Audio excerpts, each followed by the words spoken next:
corrected. You're on. Good morning, and welcome to Faith Family United Church of Christ Bible Study 101. We're going through the Bible, and we are just hitting the highlights of every book. We're in week 17, so I don't know how I did that, but it should say 17. And we're going to go over the book of Lamentations. As you can see, this is the books in order on the Protestant way. Now we'll talk about that in a minute, because they little bit different order when it comes to the Jewish Bible or the Hebrew Bible. They put Lamentations in with the historical books. The writings, I'm sorry. I don't have writings on here. Yeah. No, I don't. Interesting.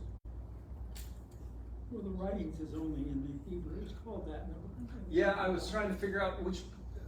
Oh, here, yeah. The Lamentations is found right in the prophetic books, or that should actually say writings. I don't know why it says poetic. That's poetic. I can read. Anyway, so we're at Lamentations, and Lamentations falls timeline. It falls with these prophets right around the fall of Jerusalem in 585, 584 BC, when the Babylonians, or some of your old Bibles say the Chaldeans. It's the same. Just like we call the Germans German, and they call themselves Dutch. So the fall of Jerusalem and the temple being destroyed. Last week we talked to Jeremiah, who prophesied that this was going to happen, and this is the result. It's all happened, and now they're lamenting over it. They're crying about it. Just a review of the Kings and Second Kings. Right here, this is Zedekiah. He was the last king of Jerusalem, or Judea, the southern kingdom of Israel, and he was actually a puppet king from the Babylonians. They set him up, and then he decides, okay, I don't like you. I'm going to get with Egypt, and they're going to keep us. We're going to protect us from you. And they said, okay, and they went in there and they destroyed the temple, destroyed all of Jerusalem. Okay, so like I was saying, this is the Chaldeans, or the Babylonians, the Assyrians. The Assyrians came first. They came in and they took away the northern kingdom. And then after that happened, the Chaldeans, or the Babylonians, came up and they took over the Assyrians' rule. And then they just kept on coming, and then there was a battle between Egypt and the Chaldeans, and the battleground was basically Israel. So they right in the middle of all these huge nation wars, and Israel stands right in the middle of it. Okay, so the book of Lamentations. The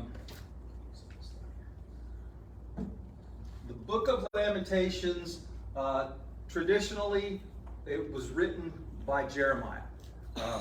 The old Christian belief, tradition says that Jeremiah wrote it. You know, he prophesied it was going to happen, and now he's crying about it happening. Hebrew rabbis and what have you, they hold to the tradition that Jeremiah wrote it. So, however, there's nothing in it that says, I, Jeremiah, wrote this lamentation. And so, scholarly version is that we don't know who wrote it. Probably someone that was there. Could it have been Jeremiah? Maybe, but we don't know. So, we get the book of Lamentations. The book, just like when we talked about book of Genesis, why do we call it Genesis? Because in the beginning, in Greek, the Genesis.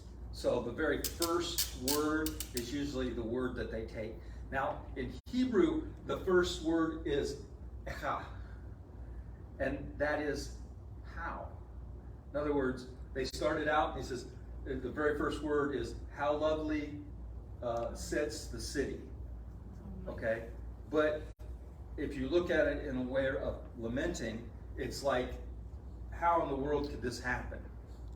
So, how? And that's the Jewish name for it is echa. So, and then you translate it into Greek, and you translate it into Latin, and you get the Lamentations. So,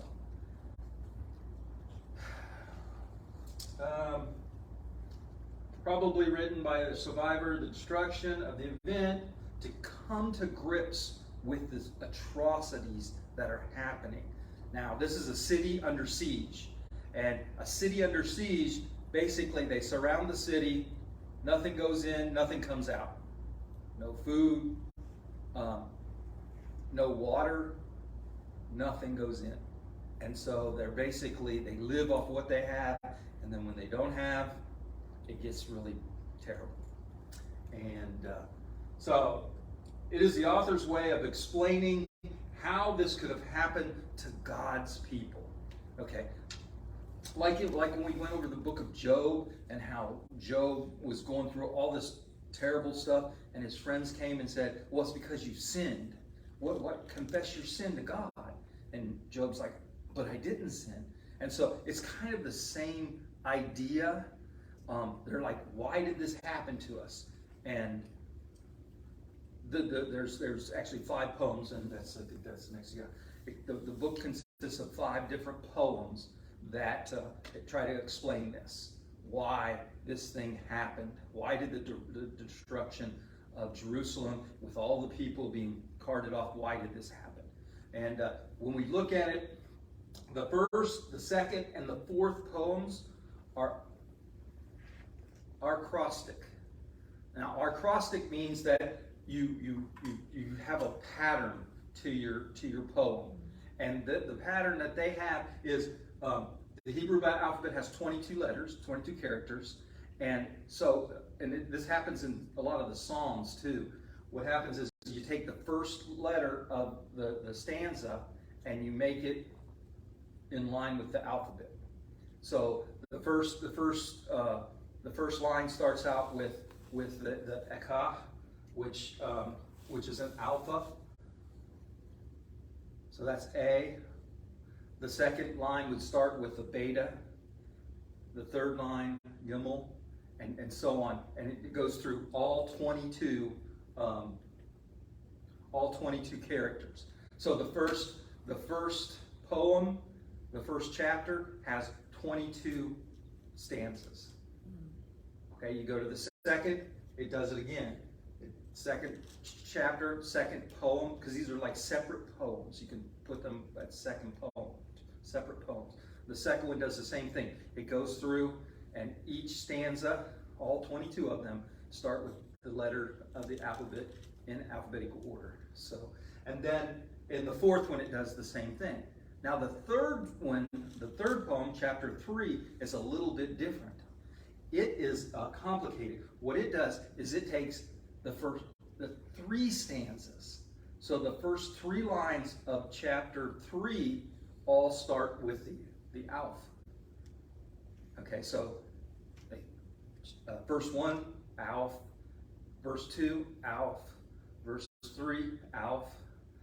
And then verse 4 goes to Beit. So, and then 3 that way. So, guess how many stanzas there are in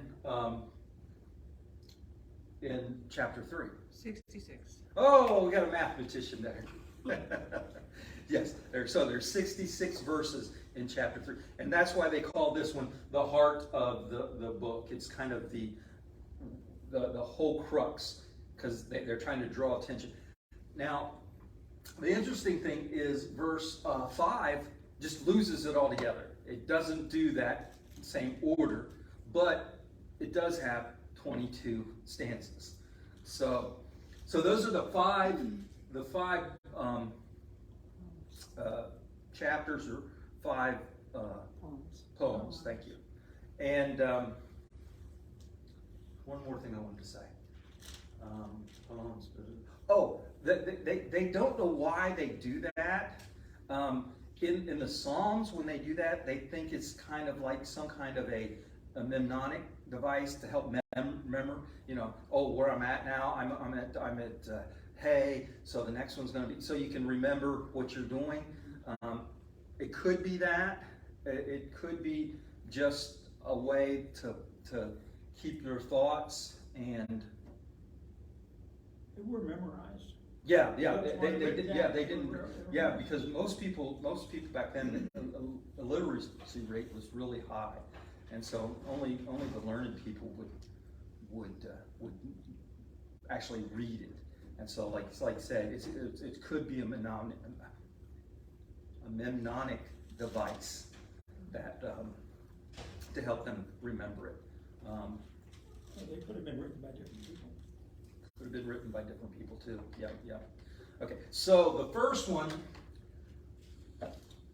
Oh, that's what I wanted to show you that. So you can see here. Here's the alphabet. The alphabet: Gimel, Dalet, Hey, Vav, and see, Alf, Bet, chapter or verse 2, Bet, third Gimel, Dalet. So they go in that order. So you can see how it is. Okay, so the poem 1, it is kind of a personalization or a personification of the city of Jerusalem, and they call Zion a lot of times. And it describes Zion as a woman who is going through all these atrocities, and the first one is kind of like from their point of view. This is happening to me, and God is causing it, which is wow. How can you say that? I don't think we actually believe God does things like that to us today, as much as they did then, and even in Jesus' time. You remember when he went to heal the one, the Pharisees and the scribes, they said, well, who sinned, him or his parents? Because bad things happen to when you do bad things or you sin. And that's kind of the mentality of this book. Speaking of Jerusalem, and it says, made her suffer for the multitudes of her transgressions. Now that's, so we're going with, we did things wrong and now you're punishing us for it. And then in 112, the Lord inflicts in the day of his fierce anger. So God's angry and he's taking it out on his people because they won't listen to him. And then 18 is the Lord is in the right. The Lord is in the right to do these things to us. And you hear that verse, and then you read some of the things that actually happened, that took place there, and you're like shaking your head. It's like, no, this God is a loving God. Why would God do something like that? So we have a lot of trouble with this kind of language. That's in a nutshell book 1 or poem 1, and it's about trying to explain, kind of blaming themselves, but what's interesting, you go through all 5 poems, the writers never blame the Babylonians. The ones that come and did all this stuff to them, they never blame them because they consider them to be the hand of God or the tool that God is using to punish them. So that's interesting. When you get to book chapter 5 or poem 5, it'll talk about Edom and a lot of the nations surrounding it. Oh, you're going to get yours too because you're just as wicked. But they never paint the wickedness on Babylon. So that's interesting. So in 2, it reiterates that the Lord has done this to Israel and Judah. So Israel, the northern, has already been carried off, and now it's happening to Judah, the southern, where Jerusalem is. Asking the question, to whom have you done this? Should women eat their offspring? Remember what I said? Sieges are ugly on the inside. You get desperate. And it looks like they even resulted to cannibalism. And which is interesting. Okay? Now, we're going to step out of this time period and we're going to step into the 1900s. In the 1900s, when all the anti-Semitism was going around, and even earlier in the 1800s and so forth, Jews are credited to eating babies. And that's one of the things. Well, look right here. It's in your Holy Scriptures that you do this. What was that? The king bread, Cindy? How's that? The bread you bake and you put the baby in it? What's that? It's something for Mardi New Gras. Orleans, Mardi Gras. Mardi Gras?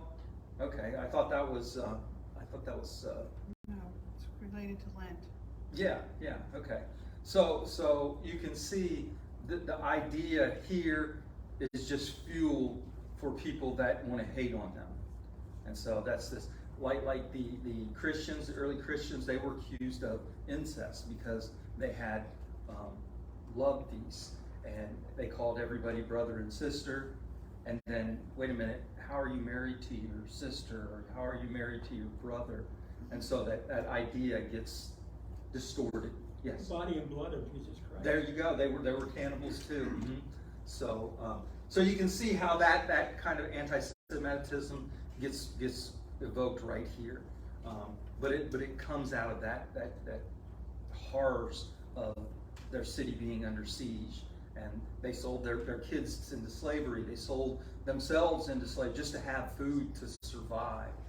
And so the horrible atrocities at the siege, it was terrible. It was really terrible. And that's what the book of Lamentations is about, how terrible it was and why are we having to go through this. Go ahead.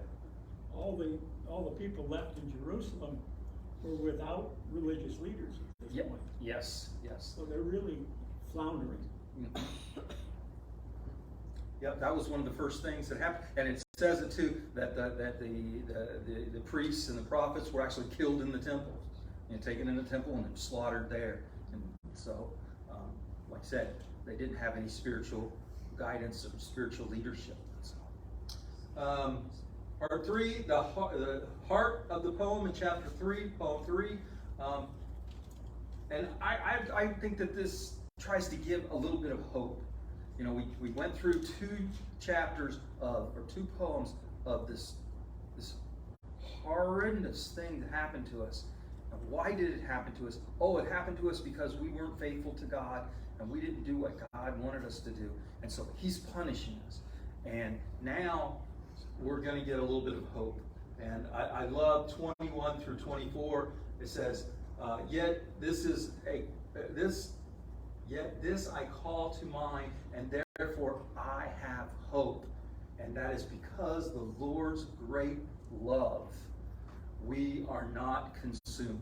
In other words, aren't you glad you woke up today? Even though your life may be total chaos, God did not destroy you. So we have hope that this is God's love for us.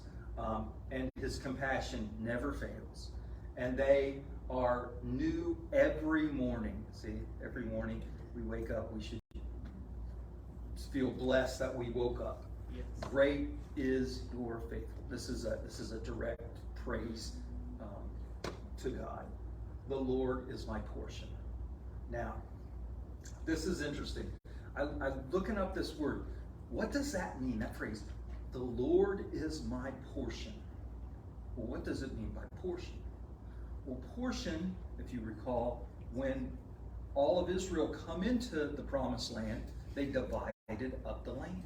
And this tribe gets this tribe gets, that's their portion. And then inside each of the tribes, they divided up the land amongst themselves. So and that was their portion or their inheritance. A lot of times you'll see some of the Bible say, that's my inheritance.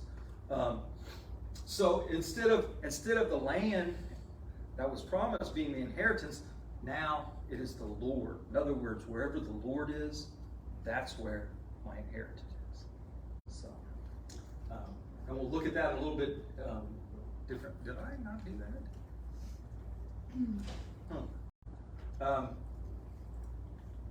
Oh, there we go. We'll get to that in just a minute. But, in 5:2, we'll look at that again when we get to chapter poem 5.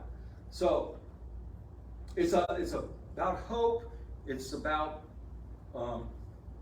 what happened, and it's not all. It's God's love will persevere and will have love for us. So it's kind of, you're alive now. That's because the Lord loves you, and we're going to get there. We're going to get through this. So, in chapter 4, the poem reverts back to more critical form of complaints. In other words, you did this and you did that, and one of the verses points to the prophets and the priests being corrupt as one of the reasons. And I would say that is probably a good assessment, because if you recall last week we talked about Jeremiah, and Jeremiah pointed the finger and said, you have false prophets, and they were sunshine and happiness. That was their message. Oh, we're not going to get attacked, we're not going to get overthrown. And the priests and the rulers, the kings, they went with those guys. Hey, these guys are our prophets. And they were false prophets, where Jeremiah was preaching gloom and doom, and that's what happened. So it kind of points the finger at them. And if you think about that, just like our world today, we, as the common people, we suffer from what our leaders do. We suffer from what our leaders do. And the leaders, a lot of times, even though we're supposed to be in a democracy and they're supposed to represent us, a lot of times they are not looking out for the people. And what are they looking out for? Well, there it is right there. They're looking out for their own wallets, their own power, their own, and that's what we saw here. And because of that, Babylon was able to come in and just totally destroy them. Okay. And then in verse 6 of 4, it says, the punishment of my people is greater than that of Sodom. Sodom level, nobody got out of Sodom alive. So that's what the author of poem 4 thought. Okay, in chapter 5, it begins the poem where it doesn't do the acrostic. It does. It just has 22 verses. So in 5:1-3, I think this sums up what they believe they did wrong, and this is good because if you go back and you read the Old Testament, and this is read the prophets. This is a big point of the prophets. Taking care of the strangers, the aliens, the orphans, the widows, and the poor. That is something that is all through the law and the prophets. And the prophets say, you're not doing this, and God's going to punish you. And so in chapter 5, we see this. It says, remember, O Lord, that has befallen us. Look and see our disgrace. Our inheritance, our portion, has been turned over to strangers. Our homes to aliens. Okay? What are you supposed to do to strangers in your land and aliens? You're supposed to be hospitable to them. Take care of them. And they didn't, and look one of the punishments that they have. Okay? And then we have become orphans, fatherless and motherless, like the widow. And once again, orphans, widows, they're charged to take care of these people. And you're not doing it. So guess what? You're going to be orphans, widows. You're going to be the poor. And so they find themselves being these people that they were supposed to take care of, they're supposed to help. Now they find themselves as those people. So that's interesting. This poem takes up the idea that people can be punished for their ancestors' sins. You know, and like I said, Jesus, when he healed the one man, they said, well, who sinned, him or his parents? And he said, neither. This was for God's glory. In other words, and this is what gets me. People that will not go out of their way to accommodate people with disabilities, people with handicaps, or whatever you want to say. That is who we're supposed to be taking care of. That is who they're, back in that time, God said, take care of these people. And yet, we want to blame it on their sins or something like that. And yet, like last week when I talked about, you can do greater things than Jesus because you are here, taking care of these people and making them a part of society. Because back then, you couldn't be a part of society as being handicapped. You sat on the side of the road and begged or whatever, but you weren't a part of mainstream society. By bringing them, by Jesus healing him, he brings that person into mainstream society. For us, bringing those people in, making our buildings and everything hospitable to them, then we're creating that same miracle that Jesus did. In that we are the body of Christ, and we are helping these people be part of everyday society. And I think that's a message that can come out of this as well. The idea of our ancestors, we're being punished for our ancestors, or we're being punished for our sins. I think that, like the fall of Jerusalem, God doesn't have to punish us for it. The fall of Jerusalem happened because the leaders decided to side with another nation instead of the nation that was occupying them. And because of that, they got completely destroyed. Egypt came up and said, we're going to protect you, and Babylonians left the city for a while. And then Egypt says, okay, we're going home. And the Babylonians said, okay, we're coming back. And that's when they completely destroyed them, because the king, the leaders, decided to go with another nation instead of staying with them. Exactly. So, was it God that did that, or was it their own inhospitality? So, any questions? We can see the book is a lot like Job. That's trying to explain why do bad things happen when we're supposedly good people, that kind of thing. I think your explanation of portion is key to this whole thing. Because the people in Israel that were left after the destruction of the temple were the uneducated, the untalented. They were not artists. Everybody had lost all their land. They had no leadership at all. The only person that could save them was God. Yeah, that's it. When you think about that, when you get so low and that society has just totally thrown you aside, what do you have? You have nothing to lose. You've got God. Yeah, unless you have God. Yeah, That's right. Exactly. That's the message. And so this is the question here. So how do we explain bad things that happen in our lives? Is it because we did bad things? Or I like Romans. In Romans, Paul says, God gave them over to their wickedness. In other words, God said, okay, you want to do that? Go ahead and do that. And that's when things go bad, you know. Today's Mother's Day, so when your mother says, don't do that, and you're like, I'm going to do it anyway, and your mother goes, okay. And she watches fall on your face or something. And was that your mother's wrath upon you, or was that your own stupidity and just letting it happen? So I think that's where we come a lot of times.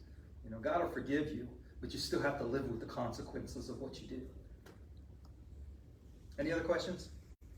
In a nutshell, that's Lamentations. Next week we'll do Ezekiel. All right. Thanks. Nicely done.